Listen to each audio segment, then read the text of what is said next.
Welcome to Ep.5. This is the Road to Halo 4 series. Once again, the Reach Edition, Episode 5. We're doing back-to-back episodes, twice a day. Let's go. So, as I mentioned in the last episode, there was a shit ton of news.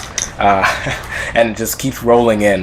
From the RTX event held this weekend. So the first bit of news for this episode would be the ranking system. Something interesting I heard from the RTX event, that the ranking system has changed and will be more insightful, but here's the catch. The ranking system will be only viewable by the, your ranks will be viewable by you as a player. So that's different. Something I'm not sure who likes this idea. I'm not really one too fond of it, but there's a reasoning for it.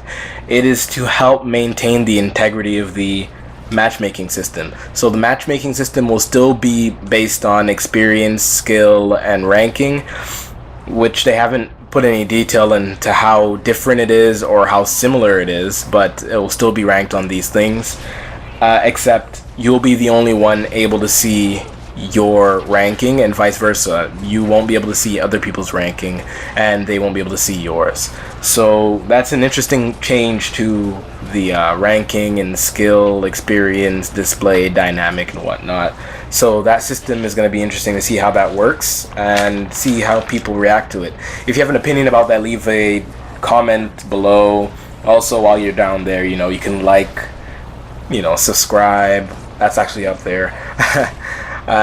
Do whatever, any kind of feedback. But on with the news. Another little tidbit on the game would be the radar. This comes from the gameplay from RTX.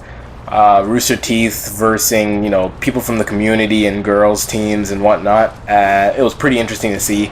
Rooster Teeth aren't known for their, sheer skill in the games, but it was fun to watch them lose a couple times. That hunter didn't want to turn around and get me. That's odd. And there we go. Right down the hammer. Anyway, it was fun to see them play, but on the radar you can see that the radars are updated with vehicles. Vehicles are visible on your radar now, which is kind of interesting to see.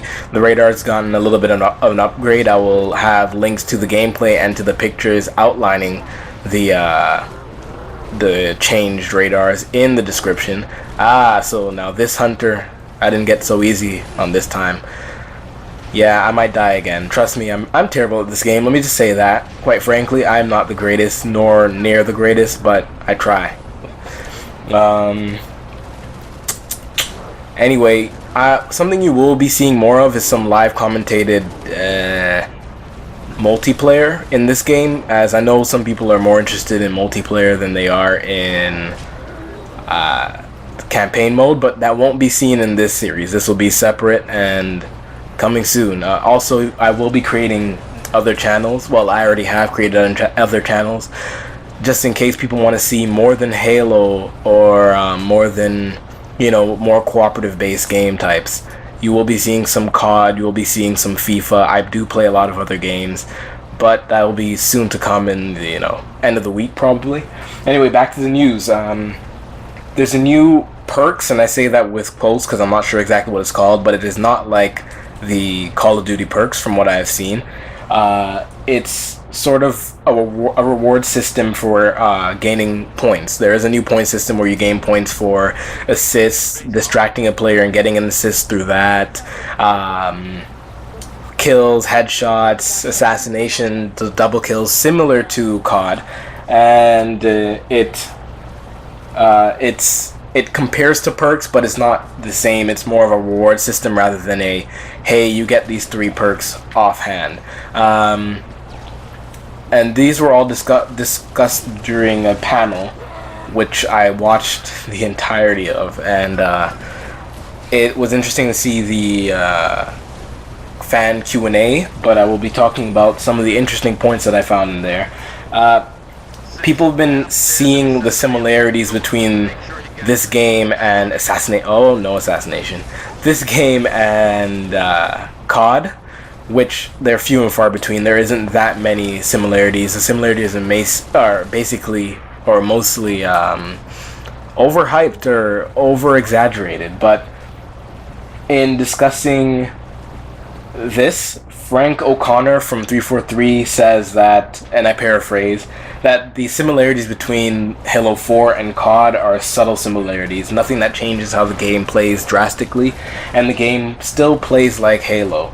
And Max Huberman from, I don't want to botch the name, but a Microsoft partner that's working on Halo 4, he commented that it's, and I quote, "It's Halo all the way, no question about it." So I was glad to see that they addressed these issues or similarities that people are hyping that Halo 4 has to Call of Duty. And I'm glad to see that not only from their comments, but from how the videos, it does look like a Halo game. It does look like it plays like a Halo game. I can't comment on how it feels. Have not played it yet. I would love to have played at either E3 or RTX, but I'm not so lucky. If you've played it, tell me about it. Tell me if it does feel like Halo 4. And, I mean, feel like a classic Halo game. But one thing they also mentioned in the panel, you have to realize that for them to move forward, you can't necessarily have everything feel the same all the time. Like, I wouldn't want Reach, or 4 for that matter, to feel like Halo CE or Halo 2. I feel like things have to change eventually, right? Now, they also mentioned why they weren't having a Halo 4 public beta, and this may go back to issues they had with the Halo Reach public beta.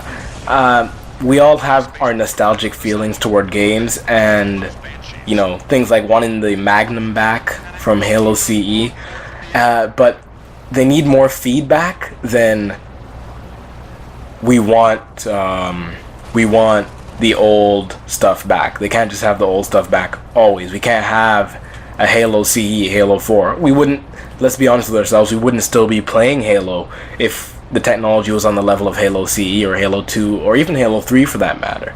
So these changes, I mean, people gotta get with it. It's not that you gotta like the changes, but you gotta understand the changes make the game more interesting, or even if they are a fault to the game, there's nothing you can really do about it. I think I'm lost here. Things have to change for them to progress. They will make mistakes like having OP'd armor abilities in Halo Reach, but once more, they changed the game and there were fixes to it. There's no, overly aggressive armor lock, ground pound armor abilities anymore. The armor abilities give subtle changes to the gameplay and it improves things to a degree. So, quite frankly, I'm liking what I'm seeing from these events, and I'm glad they're having these events and allowing the game to be played, even though it is still in a developmental stage. I'm glad that we're getting gameplay everywhere. We're seeing so much gameplay on this game, and I want it to keep coming. So, give me something to talk about. More news every day. So, I will be coming back tomorrow with 2 more episodes with some more news. Hopefully, there's something to tell. If there's not, I will talk about random stuff. This is FITF. The video's not quite done, but there will be annotations for the previous videos and the next video in the top left and top right corners respectively. Please check them out. Support me. Subscribe, share, like, comment, do all that good stuff. Because this is the first time I will say this, and this is what I'm aiming to do. I'm aiming for this to be your #1 Halo 4 news source on YouTube. This series is dedicated to, nostalgia, seeing the old games and leading up to Halo 4, and also giving you what you want. More and more tidbits on Halo 4, and that's what I want. I'm searching every day, trying to give you the best possible news from Halo 4. This is Richie, and this is FITF. I hope you enjoyed this episode. This is just a little cutscene to ride out on this episode. Stay tuned. Tomorrow there will be more episodes every day, 2 a day. Killing myself for this. I love doing this. I'm enjoying this. FITF. We're out. Beautiful, ain't it? Someone should take a picture. Nice work, by the way. I aim to please. 5, 6. Get down to the science wing. Dr. Halsey wants a debrief and